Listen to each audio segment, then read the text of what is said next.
इय्याका नअबुदु व इय्याका नस्तईन। अच्छा डेरा गाजी खान, खामोशी खामोशी खामोशी खामोशी। वो जो एक मिनट खामोशी। वो साउंड सिस्टम, अगर वो साउंड सिस्टम को आपने ना बचाया मैं तकरीर नहीं कर सकूंगा। तो वो साउंड सिस्टम को, अच्छा है कि आप आगे आ गए, लेकिन दो चीजें, एक साउंड सिस्टम को बचाना है और एक मेरी बहनें वहां बैठी है, खड़ी है, उन सबको आपने बचाना है। अच्छा डेरा गाजी खान, सबसे पहले माशाअल्लाह अवाम का जो समुंदर है, जिस तरह आप, जिस तादाद में आप यहां आए, आपने मुझे इज्जत दी, मैं आज आप सबका शुक्रिया अदा करता हूं। डेरा गाजी खान बहुत बहुत शुक्रिया। उसके बाद डेरा गाजी खान थोड़ी खामोशी, ताकि आप मेरी बात सुन सकें। पहली दफा मेरी कोशिश थी कि मैं आपका डीजी खान, जो सबसे पासमानदा इलाका है पंजाब का, मैं उधर से चीफ मिनिस्टर बनाया उस्मान बुज़दार को, ताकि आपकी मदद कर सके, ताकि पाकिस्तान के वो इलाके जो पीछे रह गए हैं, जो पासमानदा है, मेरी कोशिश ये थी कि एक ऐसा चीफ मिनिस्टर आए जिसमें दर्द हो, जिसमें गरीब आदमी की दर्द हो, जो इलाकों में लोग रहते हैं जिधर पानी नहीं, बिजली नहीं, अस्पताल नहीं, एक ऐसा चीफ मिनिस्टर हो जिसको दर्द हो इन लोगों की।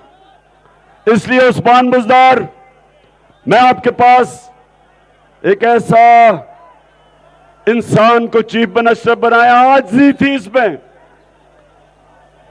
शहबाज शरीफ की तरह शोबाजी नहीं करता था,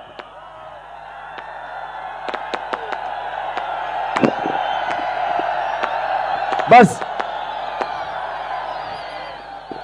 ड्रामे नहीं करता था, एक्टिंग नहीं करता था, आजिज़ी थी और इसने काम किया। और मेरा यह चैलेंज है कि जो काम इस आपके इलाके में इन 3 सालों में हुआ है, कभी किसी पाकिस्तान की हुकूमत ने इतना काम नहीं किया जो डीजी खान के लोगों के लिए हुआ है। सुने, जो सबसे मुझे खुशी थी कि गरीब घराने में जब बीमारी होती है तो सबसे ज्यादा बेबसी, और मेरी बहनें जानती हैं कि बच्चा बीमार हो, पैसे नहीं हो इलाज करवाने के लिए, हमने हेल्थ कार्ड लेके आए। 10 लाख रुपए की हेल्थ इंश्योरेंस, कि कहीं भी किसी अस्पताल में जाके 10 लाख रुपए तक इलाज करवा सके। तो मैं डीजी खान के नौजवानों, खास तौर पे नौजवानों, सुना है मुझे सैफुद्दीन ने कहा जबरदस्त काम कर रहा है हमारा डीजी खान का नौजवान। ये जो इलेक्शन है, ये पाकिस्तान के नौजवानों के लिए इलेक्शन है, ये आपके मुस्तकबिल का इलेक्शन है। मेरे नौजवानों, ये है वक्त इन चोर और डाकुओं को शिकस्त देने का, इन अमेरिका के जूते पॉलिश करने वालों को शिकस्त देने का। ये है वक्त इस इंपोर्टेड हुकूमत को शिकस्त देने का। और नौजवानों, सबसे ज्यादा जिम्मेदारी आपकी है, आपने लोगों को निकालना है। मेरी बहनों, आपने घर घर जाके हमारी ख्वातीन को निकालना है। और जो औरतों की पोलिंग स्टेशन के ऊपर धांधली होती है, आपने उस धांधली को रोकना है। नौजवानों, आपने हर पोलिंग स्टेशन के ऊपर मुझे 10 दलेर और बाशऊर नौजवान चाहिए पहरा देने के लिए। डेरा गाजी खान, मुझे जरा बताओ कि आप इतवार के इलेक्शन के लिए तैयार हो? आप लोटे को शिकस्त देने के लिए तैयार हो? लोटा कौन होता है? जमीन फरोश होता है। जिधर इक्तदार उधर लोटे का मुंह। लोटा उसलखानों में होता है। और इस बारी मेरी कौम पाकिस्तान के लोगों, ये जो जमीर फरोश बिकाऊ माल जो अपने हल्के के लोगों को धोखा देते हैं, जो मुल्क का कानून तोड़ते हैं, आइन तोड़ते हैं, इखलाकियात के खिलाफ जाते हैं अपना जमीर बेच के, ये है वक्त इनको शिकस्त देने का। और जो पैसे लेके इनको खरीदने वाला नून लीग, शहबाज शरीफ,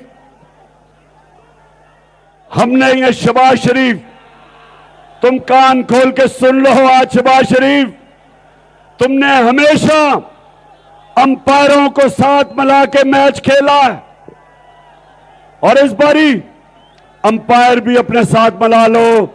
इस बारी आप मैच इंशाल्लाह नहीं जीत सकते। पहले भी शहबाज शरीफ, डीजी खान के लोगों ने तुम्हें फेंटा लगाया इलेक्शन में, पहले भी हारे हो, और इंशाल्लाह इस बारी भी। अच्छा डीजी खान के लोगों, आज मुझे बड़ी तकलीफ हुई सुन के, सुप्रीम कोर्ट ने कहा कि तफ्तीश नहीं की गई मरासले के ऊपर। वो खत जो साइफर, जो अमरीकी डोनाल्ड लू और जो हमारा असद मजीद वॉशिंगटन में एम्बेसडर था, उसके बीच में जो गुफ्तगू हुई, आज सुप्रीम कोर्ट, मुझे तकलीफ हुई। उन्होंने कहा जी कोई इन्वेस्टिगेशन नहीं हुई, बड़े अदब से। और मैं अपनी अदलिया को हमेशा बड़े अदब से मुखातिब होता हूं, क्योंकि एक मुल्क की एक मुस्तकबिल, एक आजाद, एक मजबूत अदलिया, एक ऐसे जज जो क्रेडिबल हो, उस पे होती है। तो मेरी तो तहरीक का नाम ही इंसाफ है। हमारी तो कोशिश ही इस मुल्क पर इंसाफ लाने की, वो एक अच्छी अदलिया के बगैर इंसाफ नहीं मुल्क में आता। तो मैं आज सवाल पूछता हूं, कहा गया कि जी इन्वेस्टिगेशन नहीं हुई। मेरा सवाल आज ये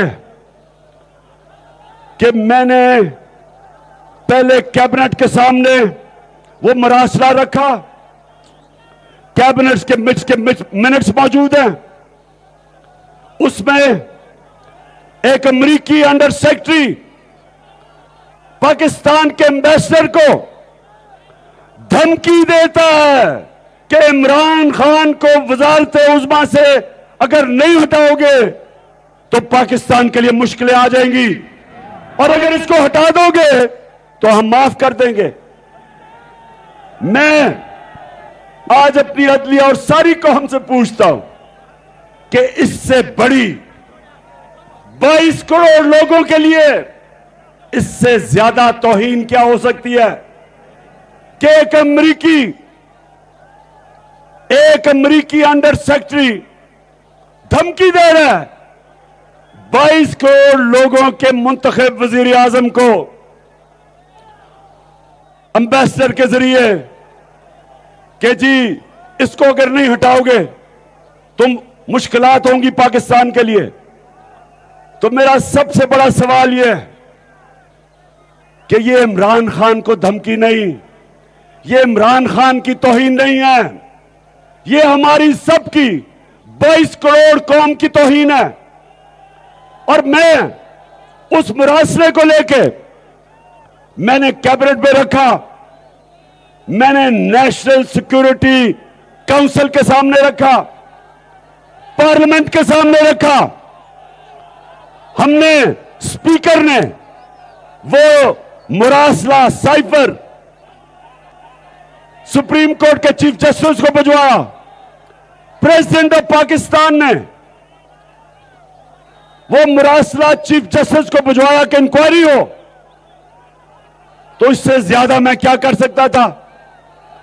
हमने जो कमीशन बनाई इन्वेस्टिगेट करने के लिए, हमारी गवर्नमेंट चली गई, बंद होगी वो कमीशन। तो मैं आज सवाल पूछता हूं कि इससे ज्यादा मैं क्या कर सकता था? मेरी कौम की तौहीन। एक आदमी किसी और हुकूमत से हुक्म करता है कि अपने प्राइम मिनिस्टर को हटा दो, ये मेरी नहीं, ये सारी कौम की तौहीन है। और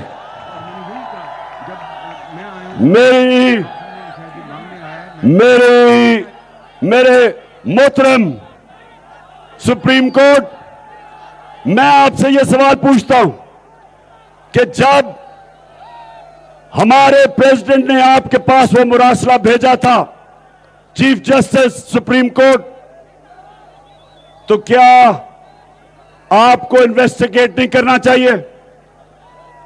आप हैं जिनके ऊपर हम ढूंढते हैं इंसाफ के लिए, आप सुओ मोटो एक्शन ले लेते हैं। आपने 12 बजे रात को अदालतें खोल ली, लेकिन इतना बड़ा काम कि एक मुल्क के वजीर आजम को धमकी देकर हटा दिया जाता है और कुछ नहीं होता। और खास तौर पे जो आपको इन्वेस्टिगेट करना है, जो मैं चाहता था, मेरे ऑनरेबल चीफ जस्टिस, जो मैं चाहता था, यह तो पता चलवाते कि डोनाल्ड लू ने किसको पैगाम दिया। एम्बेसडर तो मेरे नीचे था, फॉरेन ऑफिस मेरे नीचे है, मेरे एम्बेसडर को वो कैसे कह रहा है कि प्राइम मिनिस्टर को हटाओ? किसको पैगाम दे रहा था? इन्वेस्टिगेट करें, इंक्वायरी बैठाएं, किसको वो पैगाम दे रहा था?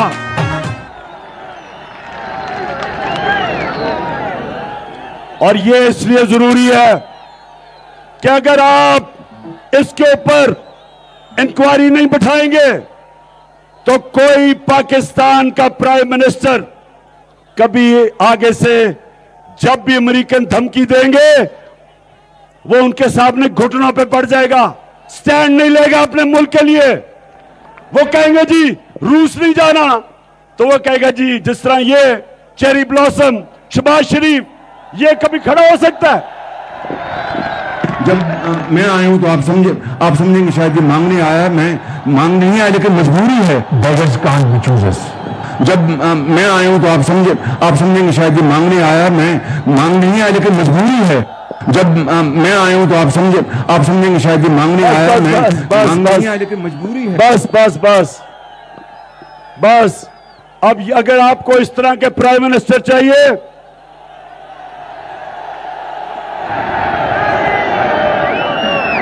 वो कहते हैं ना डेरा गाजी खान, वो तिफल क्या गिरेगा जो घुटनों के बल चले।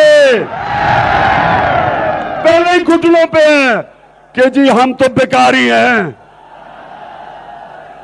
क्या डेरा गाजी खान, हम बेकारी हैं? हम किसकी उम्मत हैं? नबी सल्लल्लाहु अलैहि वसल्लम की, दुनिया की तारीख का सबसे अजीम लीडर, जिसने 2 सुपर पावर्स को, थोड़े से मुसलमान थे तब, 2 सुपर पावर्स को जब वो मदीना की रियासत संभाली, 2 सुपर पावर को खत लिखते हैं कि मैं अल्लाह का पैगाम लेके आया हूं। उन्होंने ये नहीं कहा कि मैं कोई बेकारी हूं, भीख मांगने आया हूं।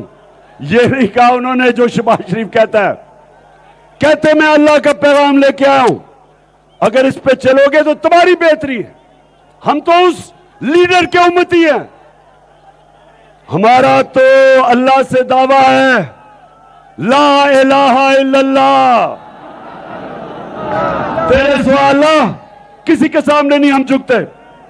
तो मेरे डीजी खान, आपके बड़े, यहां से डीजी खान के बड़े लोगों को मैं मिला हूं बैरून मुल्क।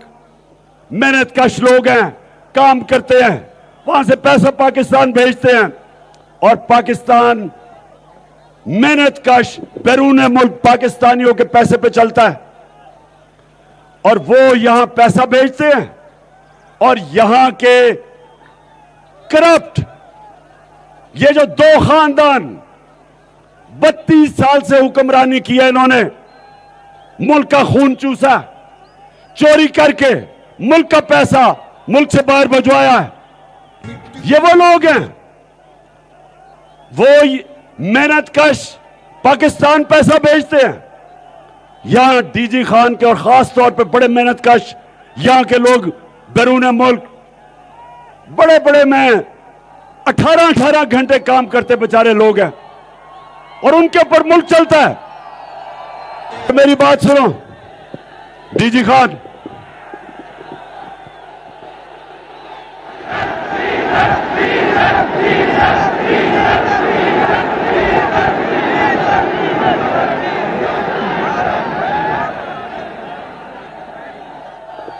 हाँ बिल्कुल ठीक कह रहे हो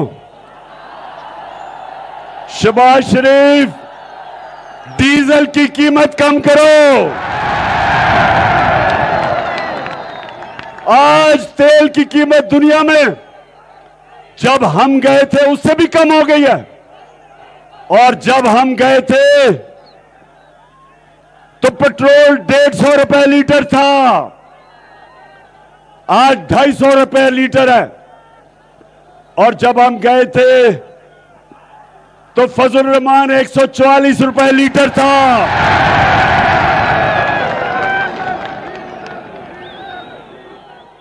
आपने 130 रुपए फजल रहमान की कीमत बढ़ा दी है।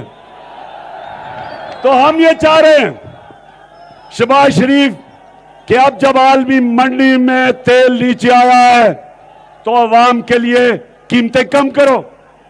ये IMF के सामने थोड़ी दिलेरी से खड़े हो। हम 2.5 साल IMF के प्रोग्राम में थे, हमने अपनी कौम को बचाया महंगाई से, हमने अपने मुल्क को उठाया, माइशत उठाई, एक्सपोर्ट्स बढ़ाई, हमने सबसे ज्यादा पैसा इकट्ठा किया, सबसे ज्यादा डॉलर पाकिस्तान में आए। 17 साल में सबसे ज्यादा तरक्की हमारे 2 आखिरी सालों में हुई। तुम दोनों ने तो मुल्क का खून चूसा, तुम्हारे से तो बेहतर मुशर्रफ था।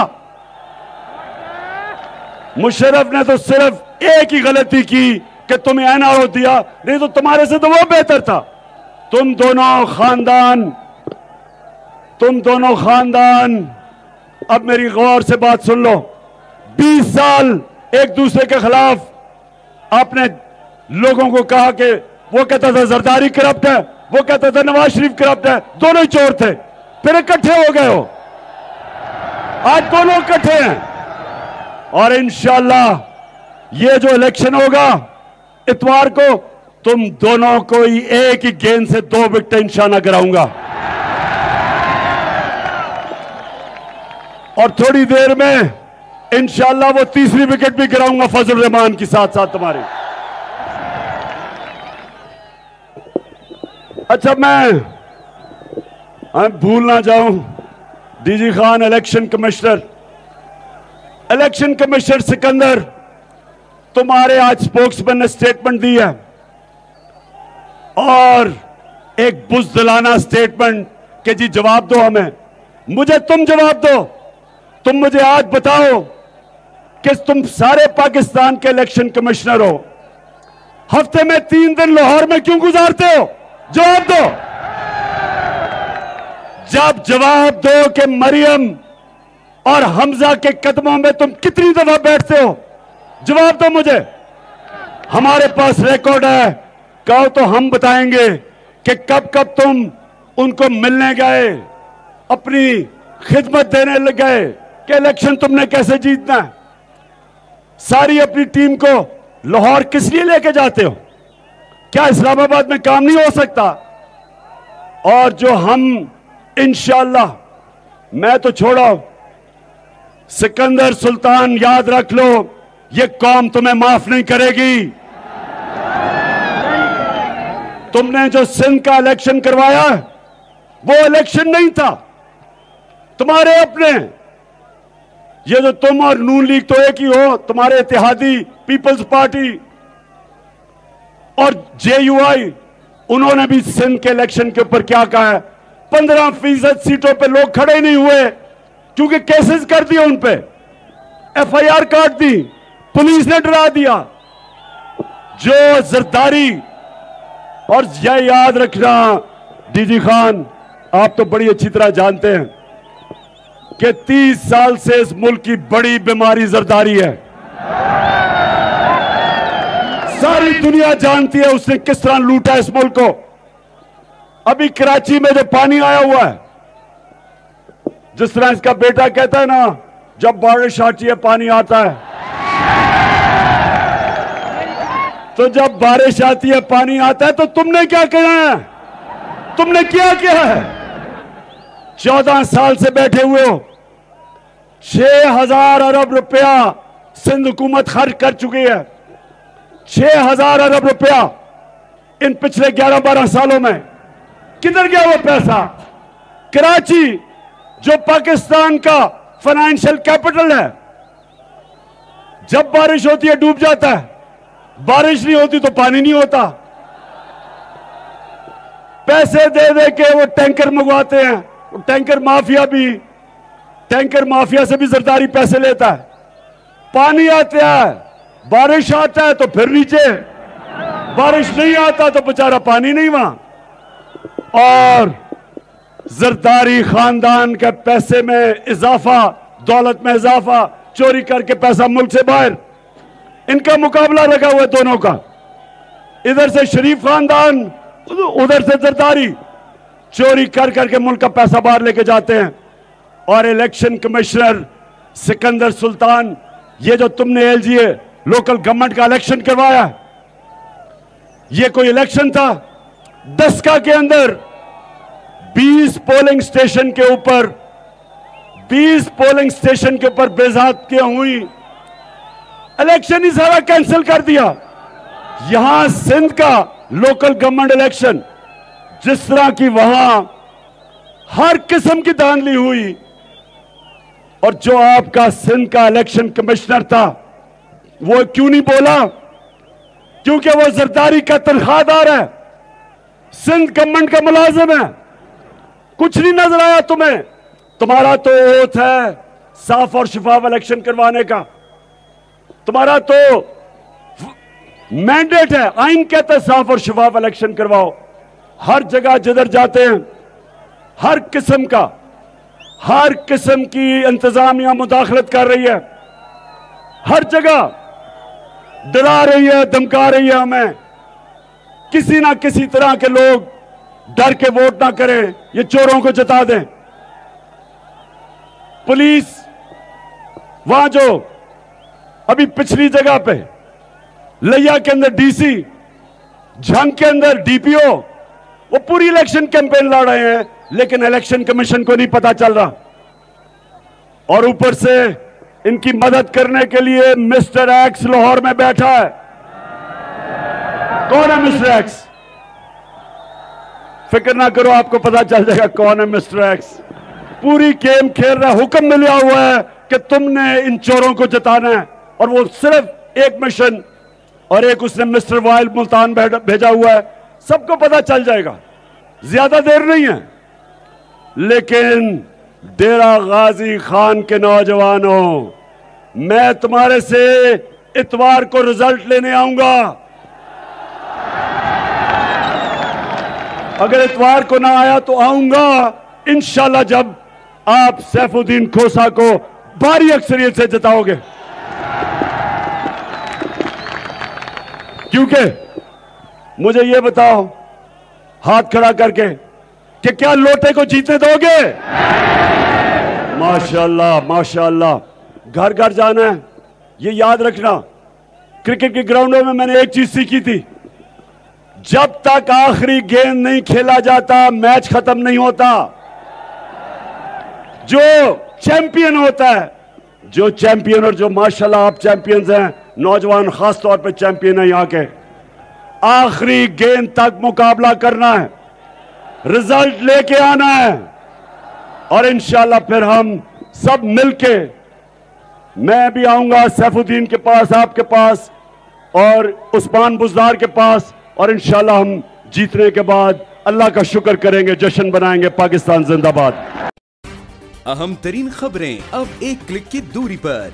आपके पसंदीदा टॉक शोज हों या अहम मुल्की या गैर मुल्की शख्सियात की न्यूज कॉन्फ्रेंसेस, हर लम्हा बाखबर रहने के लिए सब्सक्राइब करें हमारा YouTube चैनल। मौसम की सूरत हाल हो या खेल के मैदान से खबरें, अपने मोबाइल फोन से मुल्की और बैनुल-अक़वामी अहम खबरों तक रसाई के लिए डाउनलोड कीजिए मोबाइल ऐप। बावसूख ज़राए से मुसद्दिका खबरों, तज्ज़ियों और तबसरों से मुस्तफ़ीद होने के लिए विजिट कीजिए पाकिस्तान की सबसे बड़ी न्यूज वेबसाइट www.arvnews.tv। इन सब के अलावा पाकिस्तान का सबसे बड़ा फेसबुक पेज हो, सबसे बड़ा न्यूज इंस्टाग्राम अकाउंट या फिर ट्विटर, ARY न्यूज पहुंचा रहा है खबरें सबसे पहले आप तक, ताकि आप रहें हर लम्हा बाखबर।